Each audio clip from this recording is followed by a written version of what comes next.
From the UPIF Open platform, the subject of discussion today is economic disparity in context to India. Bharat में आर्थिक विषमता, economic inequality kills, and we all know. And for that, I'll start. We know that PROUT is against all kind of exploitation, irrespective of race, nation, religion, etc. And always opposes all type of exploitation. But Baba says, as poverty is the main problem in the world today, so PROUT gives top priority to opposing economic exploitation, as this affects the livelihood and very existence of the people. And keeping that in mind, we had decided to keep this topic for today discussion. And we had heard a slogan that survival of the fittest, but now the slogan has become the survival of the richest. Thus, economic disparity is basically a dry subject because media doesn't cover so much, as most belong to haves, even most of us. Hindi में कहावत है, जिसके पैर न फटे बेवाई वो क्या जाने पीर पराई. So that is the point. The latest 15th January report of Oxfam, most of you might have gone through, regarding economic disparity, and the slogan was that economic inequality kills. And there he says that, especially if you take the last 10 years of the wealth generation, almost 50% of the wealth has gone to 1% of the population at the top. And during and after pandemic, rather 2/3 of the wealth has gone to the 1%. In India, 1% people are enjoying 40% of the wealth. This is the wealth generation, is distribution, is a so poor distribution, and lower 50% is almost shared 3% of the wealth. So according to United Nations, the stake wealth inequality in India is the result of economic system rigging in favor of the super rich over the poor and marginalized. So with this note, I'll request you all to participate and let us give it a meaningful session, make it a meaningful session. So thank you very much. Yeah, now we have respectable numbers. So the current state of economic disparity in India is a matter of significant concern. Despite being one of the fastest growing economies in the world, India still faces a significant challenge with regard to economic disparity. The gap between the rich and poor is widening, and a large portion of the population still lives in poverty. According to the World Bank, in 2020, 27.1% of the Indian population was living below the national poverty line. What is the national poverty line in our cases? In urban area, if you are earning 1,286 rupees per month, and for rural area, 1,059 rupees per month and below, that is the poverty limit for India. Furthermore, economic disparity is not only limited to income, but also extended to access to basic amenities like education, healthcare, clean water. And the disparities also prevalent among different regions of the country. I'm talking the geography of India, with some states being much more developed than others. So that way also there is a parity.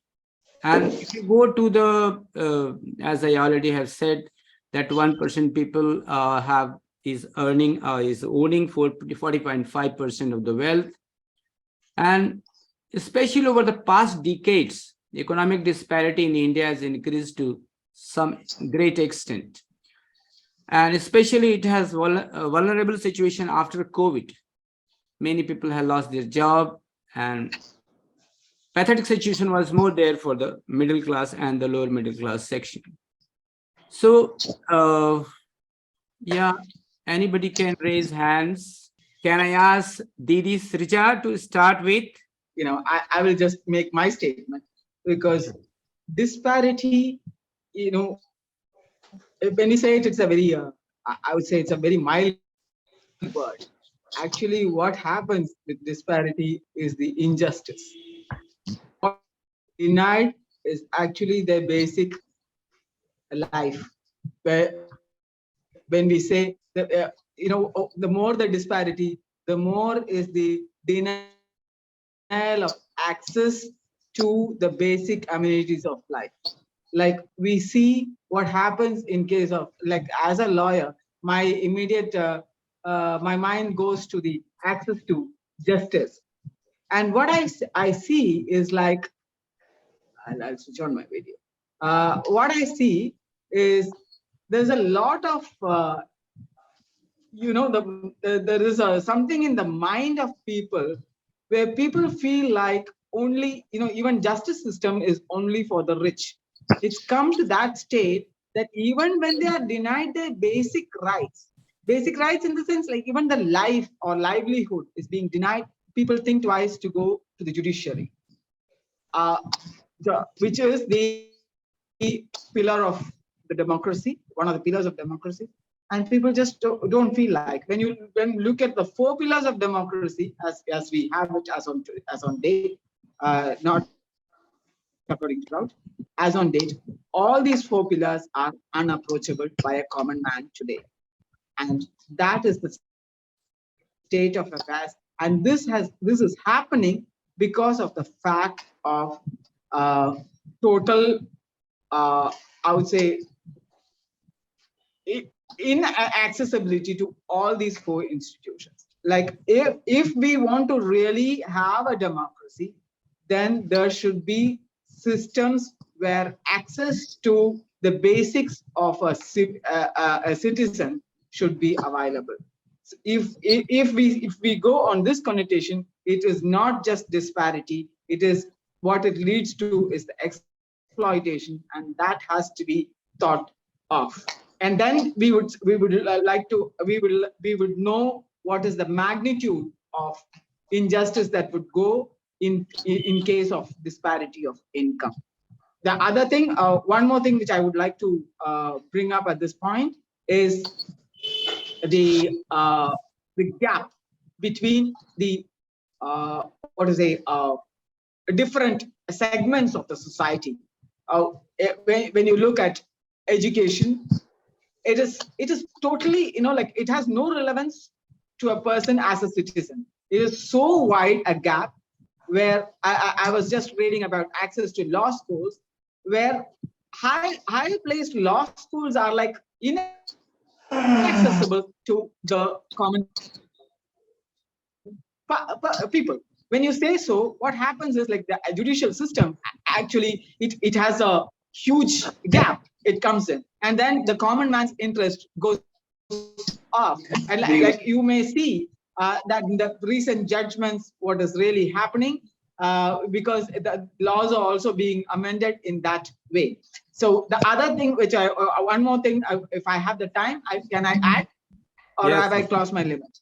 you can add because no other hands are raised. So No, I nobody request else others has also to spoken. raise hand, please. Anybody else? No, there is no one. You can continue. Share your thoughts. Inequality or the disparity in economic sphere. नमस्कार दादा, Meetu Singh this side. Sure, Didi. Namaskar.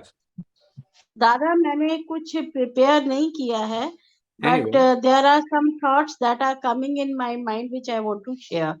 Yes. Basically, what I feel is that economic disparity also depends on the geographical disparity in our country. Yes. So this is a country which has every kind of, you can say, soil. Like mountains are there, then it is covered with three seas also. Then there is river beds. Rivers are there. River beds are there. Place near the river. Desert is also there. तो जैसे जैसे ये geographical disparity है, उसी हिसाब से the working is also changed. And what we find since ancient time, that the places which were near the river, they were very rich places, and everybody was attracted towards that area to earn. Second thing, earning of money is also a reason. जैसे जहां पर अगर मैं यहाँ पर हूँ, मुझे यहाँ पे आसानी से पैसा मिल जाता है, and if I want to earn the same type of money staying in village, तो वहां मुझे इतनी आसानी से नहीं मिलेगा.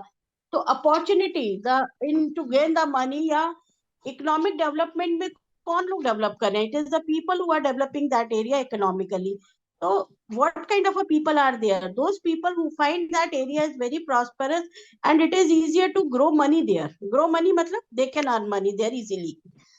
दूसरा, if we see the contributors of GDP in our country, तो हमने ये देखा कि there is a section village agriculture, there is a section that is called industrialist, and there is a huge section that is called a working class.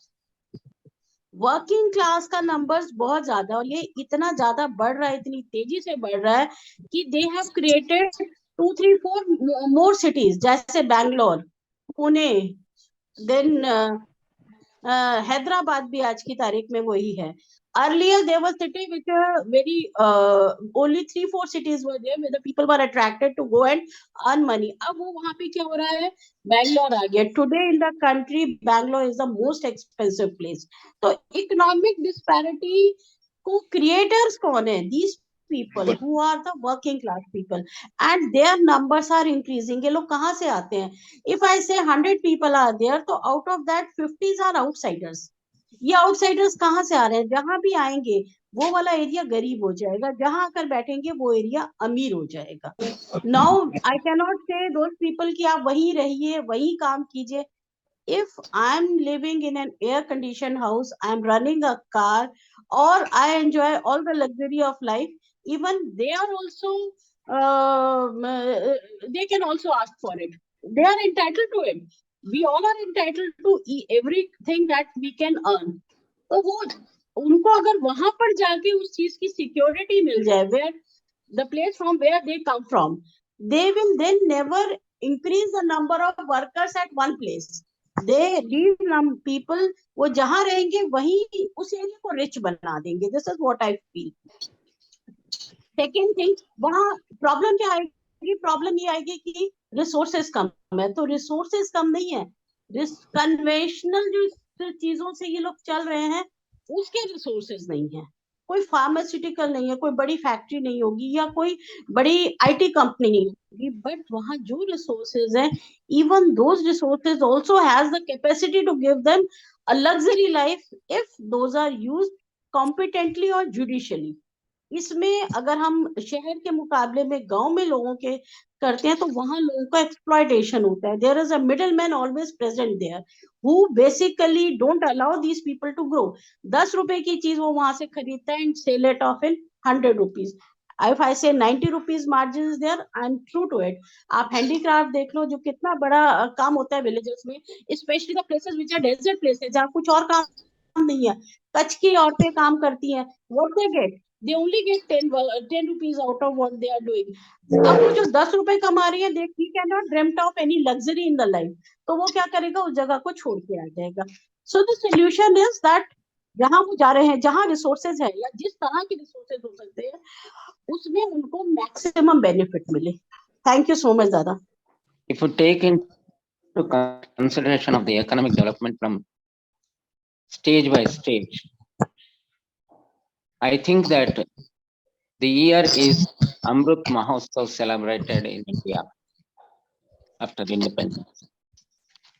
In the early days, the place where I come from, it was little bit barter system. That means the currency was not in circulation where they can get money and pay money and purchase the goods. It was only the thing goods were exchanged in early days of my life. But after independence, if we take a look right from the beginning, if considered internationally, there is an organization which rates standard and poor. If you put the scale and the statement in the media, is still India is in the category of underdeveloped countries. Leaving aside the media presentation or rating, at the same time, if you look into the condition of the people, I think the assurances by all at large, by the political parties or individuals, is much going to make the strength of the human being subjected to lethargy. Because everybody deserves to primary necessities. None discard it or none disagree. But where primary necessities are fulfilled, then for that creation also primary necessities, we have to give little efforts to do ourselves and give labor and acquire. But whereas even for primary necessities, if the people are not subjected to give attention, then I say that still they are in lethargy. And at the same time, if you take into market condition, many things are there which are created or freebies are given. They are of at that stage where the disparity was less. But the open and assurances, in between, if you take into consideration the disparity, it is growing high and high. Where the people are subject to such disparity, naturally they become more lethargic. And we cannot tap the energy of the countrymen. Likely it is going on. And for example, if anything surplus income is there, that surplus income is also diverted and given to those things which are not so essential for the livelihood. Where those are not being utilized and the moneyed people, they are trying to exploit the masses in such a way of giving conveniences on loan basis. There also the people are subjected to go down, not rise up.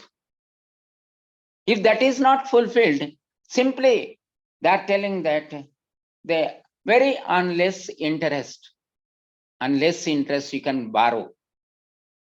I feel it very pitiable condition, because the cost of the product is rising high and the distribution system is such that at interest basis, if not also you should buy it on interest basis only.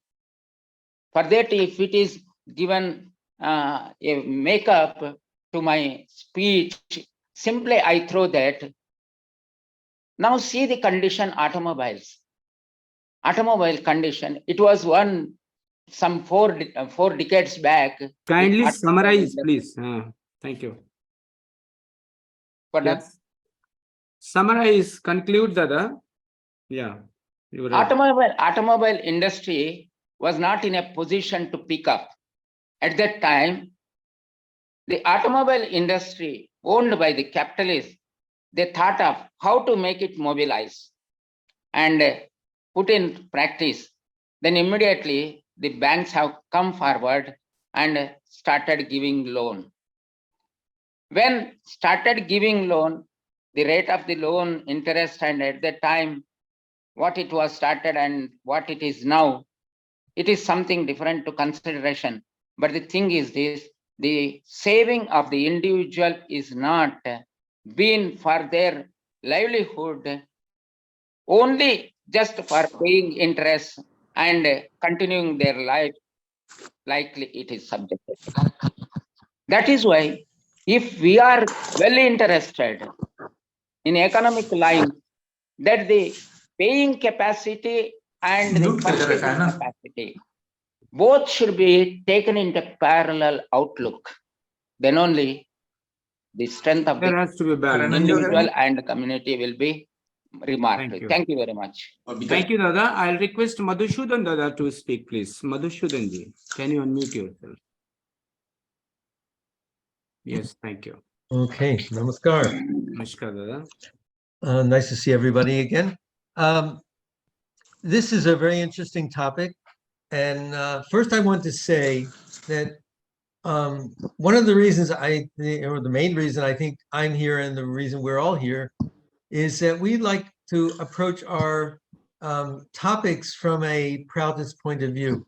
Yeah. And a proudest point of view is really an ideological point of view. And I was thinking about what that means actually.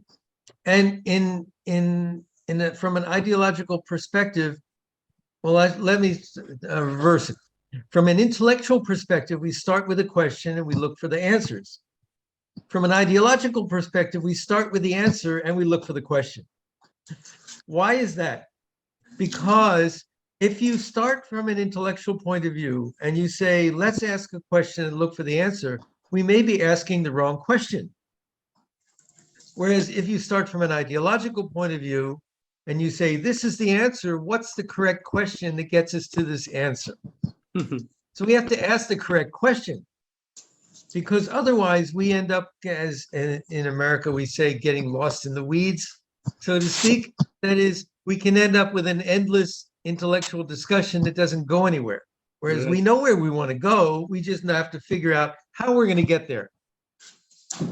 And that is, from a proudest point of view, we say, and Baba said in Ananda Sutram, that the health of the economy is indicated by a declining gap in the disparity of wealth in any society. That is, if the gap between rich and poor is being reduced continually, then that society is growing and is healthy. It doesn't matter how big the gap is. There's always going to be a gap, but the object is to reduce that gap. Now, the interesting thing is today we have capitalism is predominating everywhere in the world. And capitalism was originally designed to reduce the disparity of wealth, originally, because prior to capitalism, it was the aristocracy that owned all the wealth, all the kings and the aristocrats in whatever country. They owned all the wealth, and everybody else was in poverty or had to beg from those people some basic necessities of life. And capitalism said, no, we want to put the wealth in the hands of the people. Well, it became wealth in the hands of some people and not other people, because as it's been said, where it's as you say, survival of the richest or survival of the fittest. Well, it doesn't matter what the conditions are. Some people in capitalism, some people will survive and some people won't. Whereas in PROUT, we say that it should be guaranteed. Survival should be guaranteed. Your economic basic necessities should be guaranteed. So the question of struggling for survival doesn't even exist in PROUT. We basically constitutionally remove that question. So capitalism is turned out to be a creator of poverty rather than a remover of poverty. It was originally designed to remove poverty, but we found out that some people in the society, in every society, whether it's in India or America or Europe or whatever country you're in every society, there's going to be people who are able to survive and thrive in the given economy, and some people who will not be able to survive and thrive in that economy because of various issues. They may be personal issues. Somebody may not be so intelligent. Somebody may not be so clever. Somebody may be in an environment that doesn't give them access to resources. There's so many reasons for that. But in a in the capitalist society, if you don't have those resources, if you don't have that capability, you gravitate down to the bottom, which means you fall into poverty. So poverty is really a product of capitalism, rather than capitalism being a means to eliminate poverty. And so now the question is, how do you overcome that? And Baba's solution is always the entire socioeconomic structure has to be changed. That is, we can't fix capitalism. We can't just put band-aids on this defective solution problem. We have to expose to people what the defects are in the fundamental structure of our economic and social system, so that they say, yes, now we have to go beyond just trying to fix capitalism with various aspects of socialism and try to look for a completely new structure, a completely new paradigm that can really solve the problems. And that's where PROUT comes in, because PROUT gives us the guidance of how to do that. So, and I must say, with all due respect, that I was a little put off by the topic today because it says economic disparity in India. You know, our approach should be universal, and whether economic disparity is in India or in any other country of the world, we should entertain that discussion, because sometimes we learn more about our own situation. That's why I'm here. I want to hear about the causes of economic disparity in India that may help me understand things that I wasn't aware of about economic disparities in other countries. I'm actually in the Philippines right now, and this country is one of the sad to say, one of the best examples of economic disparity in the world. When Baba even first started talking about economic disparity, we were seeing it in the Philippines, where only a few families control almost the entire wealth of the country, and poverty is just everywhere. So it's really a serious problem that has to be dealt with, because a neo-humanist cannot tolerate this kind of suffering for any appreciable amount of time. Thank you.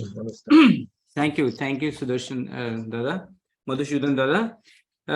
Ideally speaking, this disparity is everywhere, you know very well. And even if you go to the globally, the 50% of the last 10 years wealth generated has gone globally to 1% people.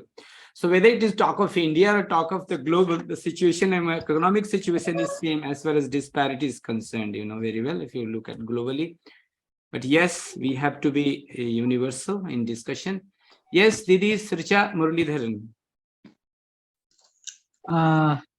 Yes, Dada. I was actually trying to think what Madhusudan Dada was saying. You know, that seems to be a very, very practical approach as to problems which are universal, and trying to understand from the ideological point of view. The way to examine it would be so that it gives us a perspective of understanding from the system's point of view, and which can be applied universally. And I would just like to clarify from the other, is that what he really means, or have I understood it right? So I would just like to have a confirmation from him, and then I would go further. Is it so, Dada? You give Yes, your view. absolutely. Yes. Right. So we are talking from the system's point. Yes, yes, right. Absolutely. Okay. Yeah. Okay, Dada. So having said that, like our approach, if we could think in that way, then it would be like going from, the basics of the structure, and if that is addressed, because when we say that everything has to be scrapped, then it's a different process. But if we say that it cannot be set right with what exists, then it will be that you have to repeal the constitution itself, which is a long process. But instead, if we address it as systems, because repealing anything is not an easy easy job. Yeah, I think all of us understand that.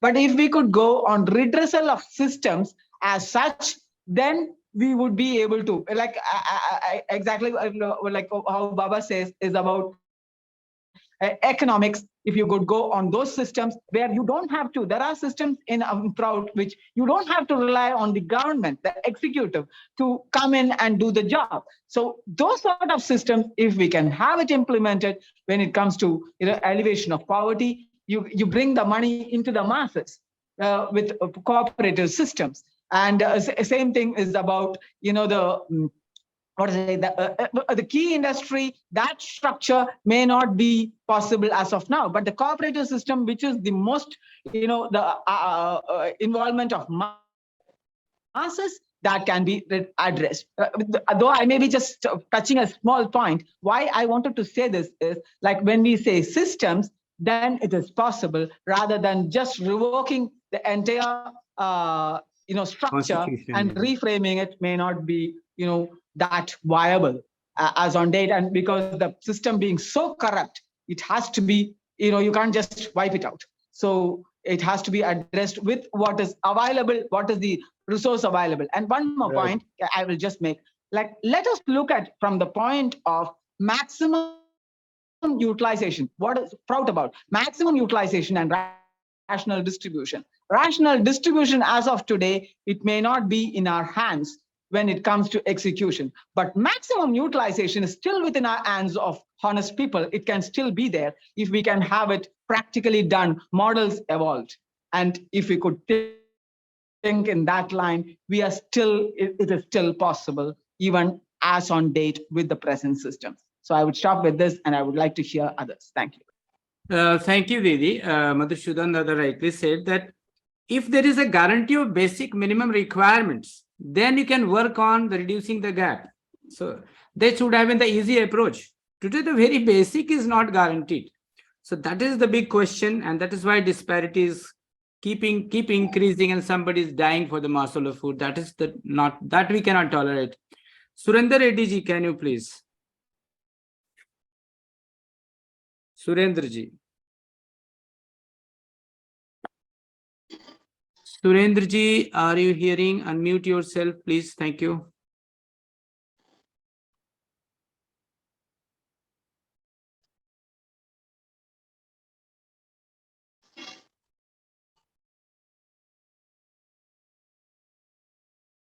You are muted. Yes, now unmuted. Okay, I'm you are able to hear me? Yes, we are able to hear you. Okay, then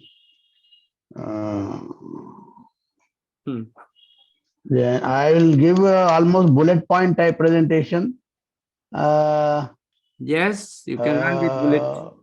Okay, Dada, I'll first there are three aspects I would like to cover.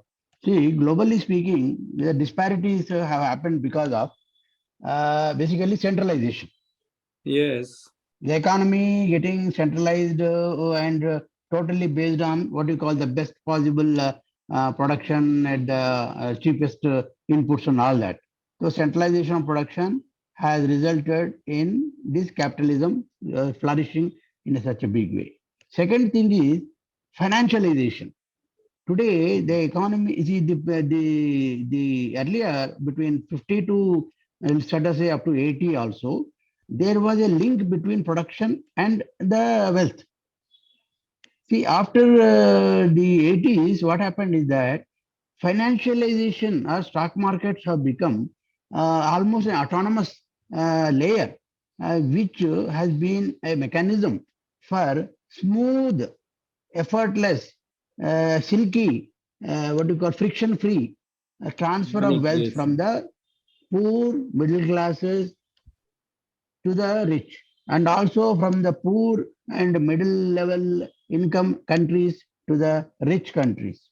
So our people are okay. In other words, the mechanism of transfer of wealth has become highly complicated, complex, mysterious type of thing. So financialization has helped in picking your pockets without you people knowing about it. Okay, masses don't know, countries don't know how they are being looted by the IMF, World Bank. See, they are nothing but money lenders on behalf of the developed countries. They are something bill collectors. पैसा वसूल करने वाले हैं, वसूल करने का. So ये 20 G20 हम ना presidency आ गया. But the G20 is a group of people who are looters of poor and poor countries, and they impose laws. And somebody doesn't follow the laws, they will try to penalize them by sanctions. All those things are there. So that is, of course, I explained to you there are three factors: financialization, centralization, and third thing is meritocracy. Pardon? Meritocracy means people say, no, they have abilities, they have merit, so they are from Oxford, they are from Harvard. So the meritocracy. Meritocracy has been promoted, but then the meritocracy, only the able people, merited people will get the benefit. For example, they say, why Adani is very rich? No, Adani is rich because he has got merits. Meritocracy, he is a merit, he is very intelligent and or something like that. So what I am saying is meritocracy without a level playing field. People don't have a level playing field. For example, if all are educated on the same lines, all have the same kind of nutrition, that is minimum necessities are fulfilled, and they grow up as a responsible citizens of society because of the minimum necessities being fulfilled, and they have a level playing field, then meritocracy has got merit. But for example, when 50% of the people don't get education and 50% of people get education, international schools and all that, and then you talk about meritocracy, that is nothing but again a disparity based on the what you call poverty or whatever kind of disparity, exploiting the inequality, or increasing the inequality. That's the kind of stuff. So anyway, so that is meritocracy, centralization of production, and financialization. These are the three features which have helped in amassing our concentration of wealth in the top 1% or 10%. Not only India, but globally. Then another thing I want to know, because there was a discussion about what about the peculiarities of India. So what is unique about India? Again, I'll give you three bullet points. One is that the caste. The caste is a compartmentalization of society and the caste basis. That is one thing. So social disparity, on a social cause of disparity. Then there is another economic. And in the economic disparities also, that is rich and poor and stuff, we have some peculiar thing. See, in the West, the feudalism was destroyed and capitalism was installed. But in India, we have a very peculiar situation where we have not destroyed the feudalism.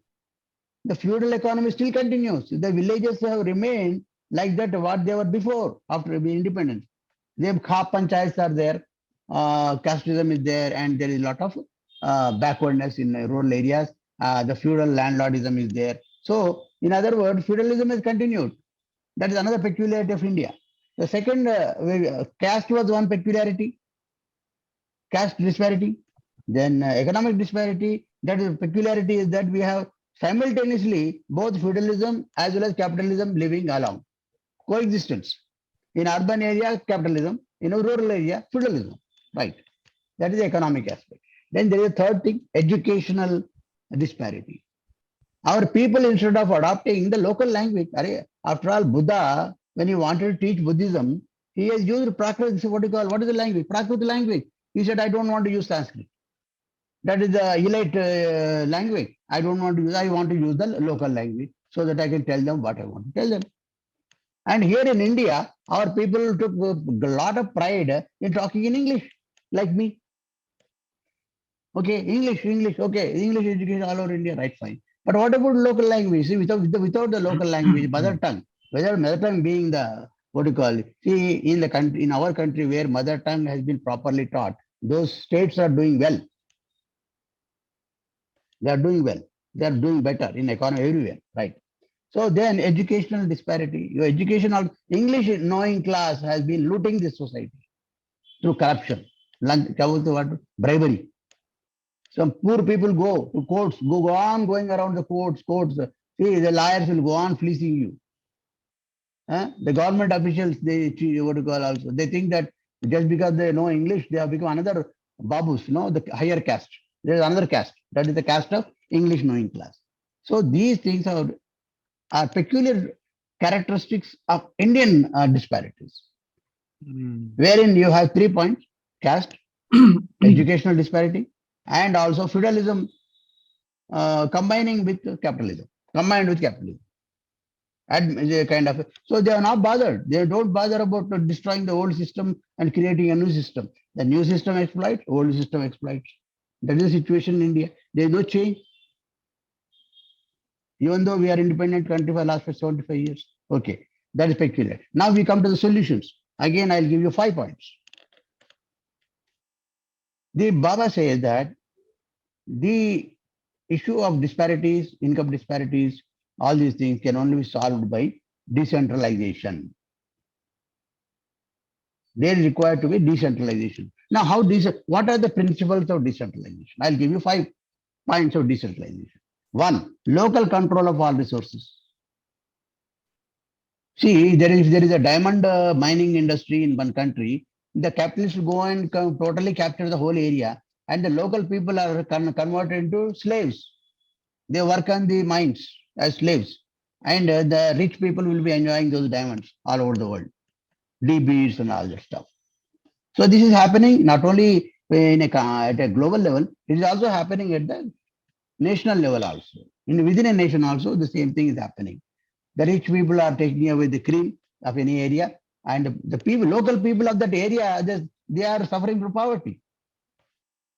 For example, take Orissa. Orissa is the richest state in India, rich in minerals, the richest in minerals. And what is the state of the people in Orissa? They are all poor people. So just because you don't have resources, in fact, sometimes resources are a curse.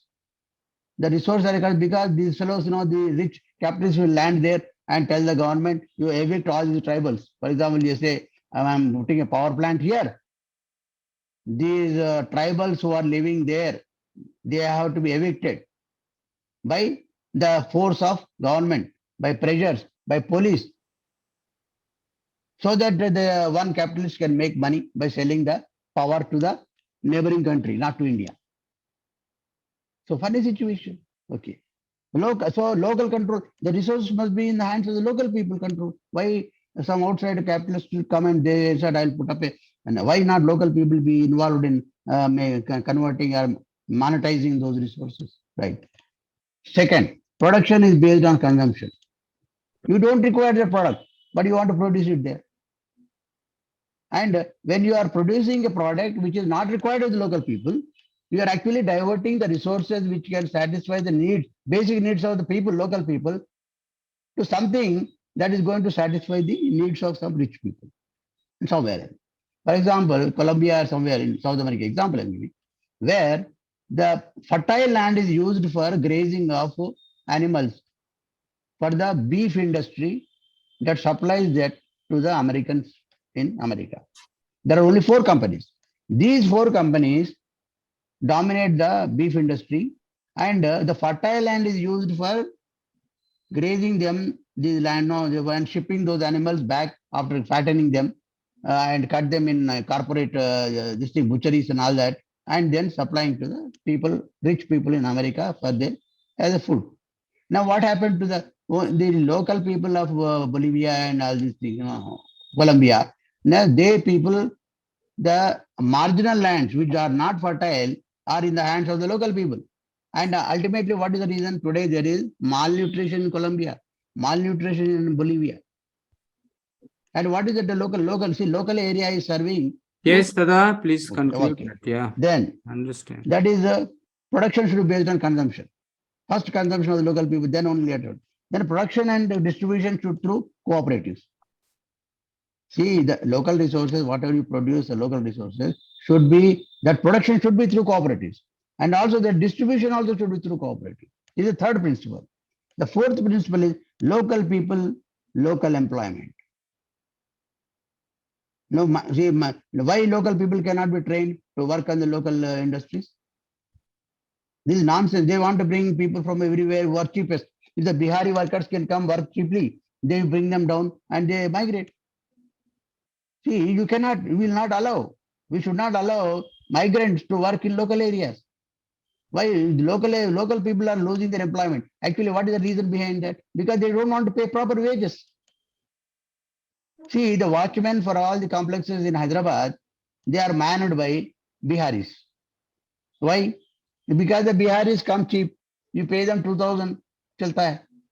Local people will not come for 2,000. They'll only come minimum 10,000 or 5,000 as watchmen or whatever it is. That's the minimum requirement, no. But here, this is exploitation. So this is another way of disparities increasing continuously because local people are not employed in local enterprises. Okay, right.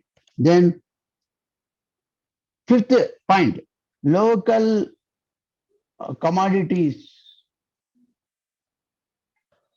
Yes, The commodities which are not locally produced should not be consumed. should be removed from the local markets. Hmm. आप करेंगे क्या हमारे राजेंद्र दादा? That you create a group of people who will go to the supermarkets in Tata Nagar Mhm. and demand that all those goods which are displayed on the for sale in that market in the shop should be removed. First, that kind of And awareness has think, to be for created. So example, that the vegetables are mobilization is produced in there. Haryana and they are supplied in Tata Nagar. Vegetables are transported from Punjab to Tata Nagar. So, Okay, why you should go and say, अरे भैया ये ना बैंगन जो है, ये टमाटर जो है, ये यहाँ locally produced नहीं हो सकता क्या? हम बाहर से क्यों लाना है? Okay, so this is the fifth principle: local local what you call goods, no, locally produced goods should be commodities utilized, produced locally only should be appreciated. displayed in the local markets and sold. And goods which are brought from outside for selling in the local market should be thrown out, should be removed. तो अब क्या करना चाहिए? गुंडागर्दी करना पड़ेगा. See, there are So many this is the angles fifth when it was This is said, the and fifth. today's This is the fifth situation is principle. different. So I'm happy that I'll be able to tell my story. So I told you, globally speaking, financialization, centralization, and meritocracy, the brutal meritocracy. Huh? My rich home, I'll give him education in Switzerland, Yeah. Oxford, That's the main and then reason. Education is the main that reason. is another because reason for global disparities and Right. economic disparities globally. India has a peculiar basket case where you have caste and you have feudalism, you have capitalism, and also you have educational exploitation through English. ये अंग्रेजी बाबू लोगों को लूटेगा बस. Yeah, first you start speaking in Then Hindi. solutions. Thank you. Solutions, I said, there are 5 principles which are Yeah, you have to- PROUT's principle. PROUT has described, Baba has given that if you want to establish a balanced economy, these are the 5 fundamental principles which Yeah. have to be implemented. And for Right. implementing it, you require consensus from the public. We should be So able that's to why you have to develop a movement. We awareness have to in the have a public movement. has to be there first of all. Educated. Mobilize the people. People have to be educated. So that is the story of disparities. Yeah, whether you call it a caste basis or the economic basis, the very Right. important part is the education. Have you done, Dada? Or you want to say something more? I am done. Okay, thank you. So what I was saying is everything. Yes, Madhusudhan Dada, please. Yes, I just wanted to comment. 2 things. One is the comment about not selling things in the local market that are not produced locally. That's not the problem. The problem is that we subsidize, our governments are subsidizing imported products so that the local products can't compete. I used to run a grocery store in North Carolina. I could bring organic produce from California to North Carolina, which is like 3,000 miles, and sell it cheaper than buying the locally produced produce in North Carolina. That shouldn't be. It's okay to sell product that's imported, but it should be sold at a competitive rate or not even, or even an uncompetitive rate. If we're going to subsidize, we should subsidize the local products. That means that people are going to buy what's more affordable. So if I'm selling a cucumber from my community, and that cucumber is cheaper than the cucumber that's brought in from another country, people are going to buy the local product.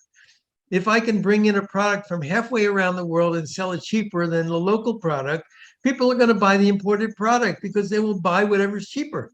That's just the nature of people, and that's- in This has to, society. this has to be, see, this has to be, what do you call, you have to, for example, globally speaking, China, why Chinese goods are cheaper compared to goods of the local countries, in the local areas? Because everywhere China subsidizes them from, for a power, for land, for all Yes. production factors The cost are of given production is free. less there. Yes. Government promotes them and helps them in producing goods at a very cheap cost. That's how they are getting, even for a mug, what you call a tumbler, a mug, plastic goods also. They go all the way from all over the world, from made in China. These are simple products which don't require technology. There's no technology involved there. Why should it? Hey, See, can I- the very mechanism And of global level this centralization of production and distribution should be stopped. Violently, we have to stop it one day or the other. not only that, Uh, even they bribe the government, to push their product, so And that they local say, product suffers. see, the WTO makes laws. The IMF tries to make laws because to help the capitalists by telling them you all join together. If any country tries to put laws saying that I'll protect my local industry, then you penalize them. Yeah. See, this is a Well, game. that's That's a the game of the problem. capitalists. We talk about globalizing the economy, but we don't have a global economy. When you globalize economy, there's disparities in economy. There will always be countries where labor is cheaper and labor is more expensive. There'll Right. always be disparities in the global economy. So to talk about global economy suppresses the economies that are struggling to grow. And then again, it allows you um, to promote those imported goods at the expense of locally produced goods, whereas the local government should be giving priority to local production, whether it's tariffs on imports or subsidies of local production. But banning imports is not the way to go. Because it's nice to have things sometimes from other places, but it should be a little more costly. And the other thing I wanted to mention, which goes in with this, is that PROUT is not against wealth. We're against poverty. So there's Yes. nothing wrong with people living nicely and earning money. We don't. It's not healthy for the economy for there to be excessive wealth. That if somebody's right, there should be depending on each situation, there should be a control over how much what should be, as Baba said, there should be a maximum level of wealth accumulation. There should be a level in which we say, well, beyond this level, and it would be different in each society. In America, it would be one level, in India, it would be a different level, but there should be a maximum level. We say beyond this level, it's unhealthy for the society. And that person's really exploiting because they're accumulating so much. Having billionaires doesn't make any sense. Dada, can I come in? Yes. Dada, I just want to say one thing. See, the whole decentralization, the whole mechanism of avoiding this thing, disparities, is related to people's economy. When it comes to for example, essential commodities, essential goods, then it comes to demi-essential and luxury goods. See, as far as luxury goods are concerned, we want a global level competition. We export, import, fantastic. But when it comes to people's economy, these things have become more severe. We have to implement them in a severe way, in one way or the other. But commercial economy, there are no limitations. And for demi-essential goods or whatever it is, yes, the entrepreneurial spirit Yes, we can we display understood the point. Yes. in commercial goods and also demi-essential goods. But when it comes to essential goods, we want a local control totally. So People's that economy local should be economy ensured, flourishes. guaranteed. Yes. Baba has not restrictions or only regulation he has asked for in the people's economy. not in the what you call what you call in our commercial economy. No. Okay, And Surendra, psychoeconomy. There's something called psychoeconomy also. We have got it. don't go into psychoeconomy now. Yes, Madhusudananda, have you done, or you want to say something more? No, that's all for now. Yes, Srijadi, please. Yes, Dada. Thank you, Surendra Dada, for making it a point-wise discussion. So that gives us a little clarity on our approach. And Mazun Dada, when you said this aspect, of having a variety in the market makes a lot of a choice. That's fine. But when we get there, there's something called incentivizing utilization. That comes to my mind when we are having the basic amenities being deprived. I feel that is where the real pinch starts. Because when you look at, I'm trying to look at from the housing or even food. Actually, there's not much of dearth in the availability of necessities. When you look at the housing sector, what is happening is you are not really utilizing the resources in full, and then the housing sector becomes expensive. I would like to say an example like Kerala. We have huge houses which are in existence, but almost one or two of the rooms will be utilized and the rest will be locked out. What about the entire the monetary value that has gone into that housing sector? Okay, but it is being totally underutilized. And when I just take the example from UK, where I was living for some time, and I realized that the government actually will not let you have your premises or even a room locked for more than 3 months. Then you will have to pay additional tax on it. So what happens is every part of the housing sector gets utilized, and then the needs of the people are met. So if we go into maximum utilization of every resource, this actually really applies. Everybody who has a resource, you denying it, actually it leads to it leads to wastage of resources and poverty. Because we all know that And the depriving saying others, that there is everything for a need, but not to satisfy greed. So what people do, they just withdraw the availability, and then the price starts increasing, and they charge that much. One thing, they may be doing it based on market value, but what is the market value? Are you really utilizing the entire resources and fixing the market value? No. Actually, you are just basing it on the availability. So when you are denying the availability, actually you are raising the pricing, which is not actually demand and supply is not in balance. And then it is artificial demand that gets created. So you look at it even in case of agriculture, you find that actual people, when they go to sell their goods, whoever produces, then they have to sell it damn cheap, because they cannot store, they don't have the facility to store and sell it at the appropriate pricing, even according to the cost. They don't even cover their cost most of the time. Like tomatoes, that there's a vegetables, here the help of are just government is stored required. under the pricing. Yes, not government, Dada. It can be, like storage facilities can be even privatized. Why wait for the government? This is where cooperatives really come to play. For everything you wait for the government, it doesn't work. Okay, because now what is happening is the government, there's a level of corruption where we cannot touch. Okay, because I know in Kerala there are so much of godowns which are exactly in the place where the granary is there. Godowns are left locked, and the rice is left to, the paddy is left to rot. This is the level of corruption in the system. Thank you, Didi. Yes. So the involvement would be through cooperatives at different stages of production and consumption. Thanks. Thank Didi. you. Dada. You have brought cooperative in picture. Yes, Vasudevji, you want to say something before Madhusudhan? Didi also replied that I am speaking economy is a system of our Cooperative. proud will be through cooperative movement in Yes. agriculture, consumers, construction, with cooperative systems. All are doing and economic will be solved.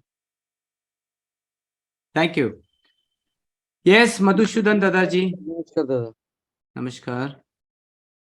Yes. I just wanted to say something about housing. In Yeah. my town, hometown, where I live in North Carolina, Charlotte is one of the fastest growing towns in the US right now. And the housing market is going up so fast. What is happening is that the value of homes is increasing so much, it's attracting investors. So all the homes are being bought up by corporations. And those people are renting the houses out at higher prices to make money. And it's all based on profit motive. And now people can't afford to live in the town because the prices are being pushed up and up by speculation. Mhm. And so, and this is really a systemic problem that whether it's in food or in housing or any other of the basic commodity issues, when profit motive is what's driving the economy, it drives people into poverty.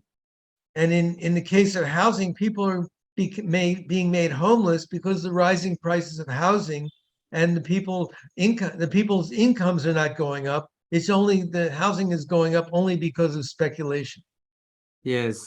So entire capital market is based on speculation. So the same case of housing is here also, Dada. They yes. Sija, you want to say again something or okay? Yes, Dada, I was just trying to confirm what Dada was saying. It's saying that you have already said it's the same in the Indian market too. Yeah, Actually, the housing is being taken It is over by the real everywhere. estate. And Money makes it's being money. That is the manipulated. situation, you know. So the way is to bring it to the market. People should start playing the role. So that's why I was saying even that availability of space should be brought under cooperative. We can have a system, where there will be a cooperative sector which will go on evaluate, finding the availability of housing and going into, like you said, companies are doing it. Let the cooperatives do it. It will not operate, and proud cooperatives do it. Thank you, It will Didi. not Thank operate you. in profit You are mode. repeating. Yes. Yeah. You are right. Let cooperative do that. Yes, Mitu Singh, Didi, you want to say something? Didi Mitu Singh? Yes. Okay, she's not there. So anyway, I want to say something about the education part, because whatever, whether it is the economic system or the kind of disparity, the education is supposed to bridge the gap. So the detailed brief, I mean, what is the relationship between education and economic disparity? Especially I'll talk in India. The relationship between the education and economic disparity in India is very complex, Education is widely recognized as a very key factor in reducing economic disparity across the globe. It has been recognized now, and promoting inclusive growth. Here are few ways in which education and economic disparity are related in India. Education as a detriment of income. Education is widely regarded as a key determination of income and socioeconomic status. You can find anywhere. Individuals with higher level of education tend to have a better job prospects, higher earning potential, and greater economic stability in India. There is a strong correlation between education and income, with those who have received a higher level of education having higher average earning. And here comes the PROUT, that education should be free and equal for all. So this is a very important point which even any government can make it possible to standardize the education and for all, and it makes it affordable by making it free. So education as a tool for poverty reduction can be utilized. And this has been seen, education as a means for addressing social and economic inequality even. Education can play a very critical role in addressing social and economic inequality, providing individuals with the skill and knowledge they need to succeed in a rapidly changing world. That is what Sundar Dada was saying, that same education is not affordable for the poor people. So by promoting equality opportunity, at least government should take this as a very important point, and this has a very strong correlation globally, that if people are educated, then there is a chances of bridging this gap, this disparity, inequality is very much possible to bridge the gap. So this I wanted to say here. Yeah, anyone else, please? Any other point? Yeah, Gautam Pradhan ji. Yeah, Anubhuti Didi.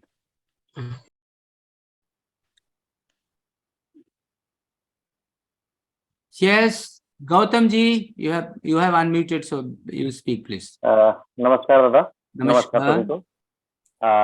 सभी point को सब cover कर चुके हैं, तो अब बोलना कुछ वो नहीं है. No, whatever you want to say, say please. एक एक लाइन पे तो बोलूंगा मैं. पहला पॉइंट था कि भारत में आर्थिक विषमता की वर्तमान स्थिति बहुत भयावह है. इसमें इस अभी के वर्तमान स्थिति में अमीर, गरीब और गरीब होते जा रहे हैं. दूसरा, भारत में आर्थिक विषमता के प्राथमिक कारण क्या है, आपने बोला था. इसमें स्थानीय संसाधन पर नियंत्रण स्थानीय लोगों का नहीं है, चाहे वो अनाज उत्पादन हो, चाहे वो प्राकृतिक स्रोत में जैसे माइंस हो, चाहे कुछ भी चीज हो, उसका सरकार पर नियंत्रण हो रहा है या किसी चीज का नियंत्रण हो रहा है. और तीसरा चीज है कि आर्थिक शक्तियों पर का केंद्रीकरण है, विकेंद्रीकरण नहीं है, जो इसका एक आर्थिक विषमता कारण है. तीसरा पॉइंट था कि आर्थिक विषमता पर भारतीय समाज और अर्थव्यवस्था पर क्या प्रभाव पड़ रहा है. अभी वर्तमान समय को देखते हुए आर्थिक व्यवस्था पर लोगों का रोष इतना आकर्षित हो रहे हैं लोग कि आर्थिक रूप से संबल होने के लिए लोग गलत रास्ता इख्तियार कर रहे हैं, उसके लिए अपराध कर रहे हैं, भ्रष्टाचार कर रहे हैं, गलत तरीके से इनकम बढ़ाने का प्रयास कर रहे हैं, चाहे वो टैक्स चोरी हो, चाहे किसी भी रूप में हो. चौथा पॉइंट था कि भारत में आर्थिक विषमता को दूर करने में कॉर्पोरेट और प्राइवेट ऑर्गेनाइजेशन की क्या भूमिका है. आर्थिक विषमता को दूर करने में कॉर्पोरेट और प्राइवेट ऑर्गेनाइजेशन जितना प्रयास कर रहे हैं, वो अपने CSR के तहत कॉर्पोरेट और प्राइवेट ऑर्गेनाइजेशन सामाजिक समरसता के तहत ये सार से कुछ हो नहीं सकता. Yes, you are right. तो उससे चाहे तो बहुत कुछ कर सकते हैं. जैसे उसमें सस्टेनेबल डेवलपमेंट गोल पे बहुत सारे जो 17 गोल है, उसमें no poverty, zero hunger, good health and well being, quality education, clean water sanitation, good job, economic growth, ये इनोवेशन, इंफ्रास्ट्रक्चर, रिस्पॉन्सिबल कंजम्पशन, इसमें बहुत सारे जो पॉइंट्स हैं उसमें कवर करने के लिए प्रयास करके सरकार का साथ दे सकते हैं और इकोनॉमी को सुधारने में अपना महत्वपूर्ण रोल कर सकते हैं. और भारत में शिक्षा और आर्थिक असमानता के बीच क्या संबंध है, एक पॉइंट आपने दिया था. तो शिक्षा और आर्थिक असमानता जो अभी है, उसके दोनों के बीच बहुत गहरा संबंध है. बार बार भारत में शिक्षा नीति बदलते जा रही है, और जहां भी शिक्षा की अगर बात करें तो जिस प्रदेश में मातृभाषा में शिक्षा हुई है, वो प्रदेश आर्थिक रूप से संपन्न रहा है, बजाय इससे कि जहाँ पर आर्थिक भाषा में शिक्षा नहीं हुई है. और सातवां पॉइंट है, भारत में आर्थिक असमानता को कम करने और धन के अधिक समान वितरण को सुनिश्चित करने के लिए क्या उपाय किए जा सकते हैं.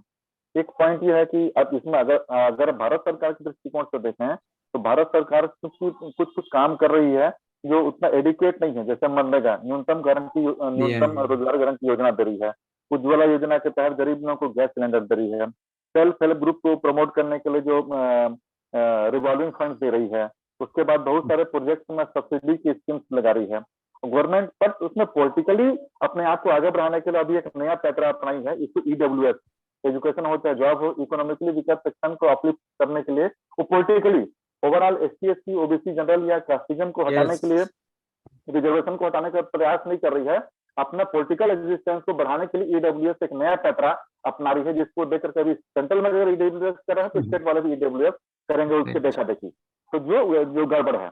अब जब अगर हम अभी वर्तमान समय में देखा जाए कि आर्थिक असमानता को कम करने के लिए, धन को अधिक समान वितरण को सुनिश्चित करने के लिए आज के डेट में क्या उपाय किए जा सकते हैं, इसको देखा जाएगा। तो मैं एक चीज को बोलूंगा, बार बार हमारा यहाँ इसमें सारे पॉइंट कवर हूँ कि भारतवर्ष की क्या मजबूरी, अध्यात्म बिना शिक्षा अधूरी। अगर स्पिरिचुअली एलिवेटेड एजुकेशन सिस्टम अगर हमारा नहीं होगा, कोऑपरेटिव बेस्ड एजुकेशन सिस्टम नहीं होगा, या मास्टर यूनिट का बाबा का कल्पना साकार नहीं होगा, साकारिता आधारित चीजें नहीं होगी। जैसे सपोज मैं एक छोटा सा उदाहरण दूंगा, रॉ मटेरियल अगर होते हैं, सपोज टोमेटो हो रहा है, तो टोमेटो अदर स्टेट में जाए तो फिनिश गुड्स के रूप में टोमेटो केचप के रूप में जाए। अगर रॉ मटेरियल लोहा निकल रहा है तो लोहा का फिनिश गुड्स बन के दूसरे स्टेट में जाए। फिनिश गुड बन के ही लोकल जगह से बाहर जाना चाहिए, तो बाहर जाए। तो इस तरह से रेशनल डिस्ट्रीब्यूशन हो, खेती को उद्योग का दर्जा मिले, स्थानीय लोगों को रोजगार मिले, स्थानीय लोग सहकारिता भरित पर, चाहे इंडस्ट्री हो, चाहे वो कोऑपरेटिव सोसाइटी हो, चाहे इस सारी चीजें कवर हो, तब जाकर के हमारा ये भारत में आर्थिक विषमता को दूर करने में हम अपना सहयोग कर पाएंगे। Thank you very much. नमस्कार नमस्कार दादा, नमस्कार। अच्छा, हम लोग का परचेजिंग कैपेसिटी कौन तरीके से बढ़ेगा? परचेजिंग कैपेसिटी जब तक नहीं बढ़ेगा, जॉब नहीं मिलेगा, नहीं बढ़ेगा दादा। ना जॉब तो हम लोग को ही निकालने पड़ेगा। जॉब कैसे बढ़ाएगा? हाँ, तो जॉब के लिए कोऑपरेटिव सिस्टम से काम करना पड़ेगा, तभी जॉब लोकल, उन्होंने बोला ना कि लोकल प्रोडक्ट जो है बिना फिनिश गुड के अलावा वहां से नहीं बाहर जाना चाहिए। आई मीन रॉ मटेरियल नहीं जाना चाहिए, फिनिश प्रोडक्ट ही जाना चाहिए। जो फिनिश प्रोडक्ट बेस्ड इंडस्ट्रीज लगेंगी लोकल एरिया में, देन ऑब्वियसली वहां पर जॉब मिलेगा। That is the base. Correct correct. Yes, thank you thank you. Let Anubhuti didi speak because she has, Anubhuti please, Anubhuti di, unmute yourself.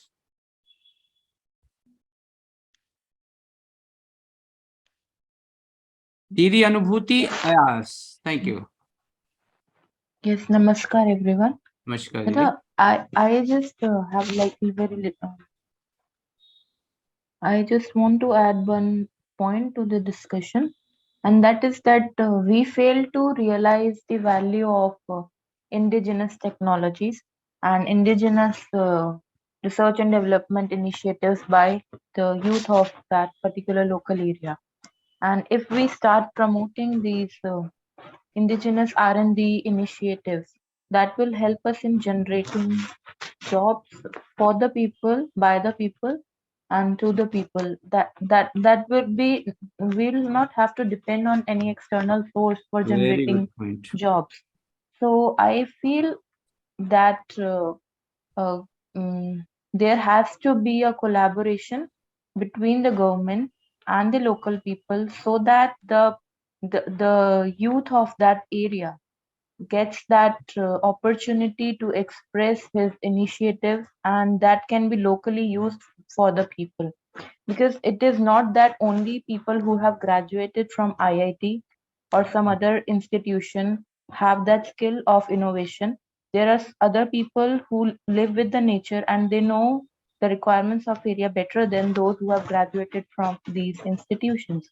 So there has to be a separate institution for skill enhancement of the local people, not just that only IITs will train people, because IITs and other academic education is not always very important. No, Dada, I am not saying that academics is not important. I am saying that they have a capacity. The intake capacity is less. So there has to be institutions at the local level which will promote these R&D researches and help in generating jobs. That's my point. Good. But it's a beautiful point. Thank you. Recognize the local talent and local R&D. Yes. Madhusudhanji, please. Dada, can I please add one more point? Yeah, why not? Yeah, I was simply going through some documentaries, and I found that there are some local initiatives that can help in if government provides them support, they help people to live better lives. Like there is one concept of this water run windmill. So this has a very low cost of installation. But what happens when things go in the hand of the government? So the cost automatically becomes 5 times. So that cost can be saved and other initiatives can be taken in that particular cost. So those, like you must be knowing, because when things go in the government system, the cost automatically becomes 10 times, and it's simply wasting the money there. No, So but such things we need to take up. So kindly ये वाला थोड़ा share करिएगा दीदी, please. Thank you. yes. Thank you. Yes, Madhusudhan Dada. Yes, I just wanted to briefly say Yeah. that a little story. Some years ago, I was speaking to some members of my community that live in a low-income neighborhood, and we were talking about the difference in psychology between the people in the low-income communities and the people in the wealthy communities. And the low-income people said, "We don't understand how these wealthy people think, how they vote, how they act in the economy." And I said to them, "There's one thing that every wealthy person has, and that motivates them, and that is they're scared of poverty. And I don't care if you're a millionaire or a billionaire or how many millions of dollars you have. Everybody in capitalism is scared of poverty. They're scared that tomorrow their stock is going to collapse or they're going to lose their job.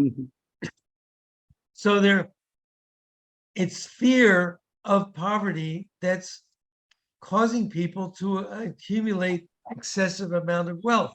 Absolutely. And it doesn't matter how much wealth. Like I said, whether you're a millionaire or you're a 10 millionaire or a billionaire, that money in a capitalist society, that money could vanish anytime. Yes. And so people are constantly scared, and that drives them to exploit people, so that it's they develop this us or them psychology, whereas it's either I become wealthy or I become poor. So if that's the choice, better I become wealthy and they become poor. Whereas our approach should be everybody should be okay. Everybody should have their necessities guaranteed, so the fear of poverty goes away. That's the prime motivation of capitalism. If we can remove that, we can change everything.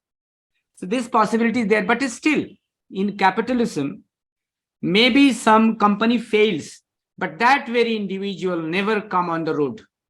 So they are secure from that point of view. But you rightly said that everybody feels insecure, and for that the basic minimum requirements has to be guaranteed. And beyond that, we have to work for education and other system. Constitutionally, the basic minimum requirements has to be guaranteed. And then the second step is to reduce the gap, reduce the disparity of economy. And here Baba says something about socio-economic movements. We all know that. But here there are certain points which has already been covered. 100% employment is only possible in a local level, as one of my friend was saying, Gautam, that unless the local raw materials finished product is produced locally, till that time everybody will running towards the city, and local people are getting deprived of. So there is a gap between urban and rural people economy. And then Baba says that there has to be a maximum industrial development. And for maximum industrial development, again, I'll repeat the Anubhuti Didi point, that R&D has to be possible local. It will be cheaper, and even the less educated people can handle that technology. So that way we have to be industrially developed. Then avoid importing outside product, which has already been said, but this applies to the basic needs, needy things, and not the demi or non-essential things. The local language, some of people mentioned, we know that in India especially, if you compare Delhi, if you compare Mumbai, Maharashtra, Karnataka, I cannot say, but if you compare with Bihar and UP, their language is being suppressed and there is no industry. So that way these people are in a very bad shape. They go to those developed states and work there for their livelihood. So there has to be the local language has to be given importance, and the medium of instruction has to be in local language. So the local language, especially the primary education, has to be in a local language. And then local social economic demand has to be respected. And that way things should be developed. So this was what Baba says. So here, if you allow, I think we should put an end here because time is also up. Thank you very much. And let us do a minute of meditation before we close the session. So thank you. Namaskar. Namaskar.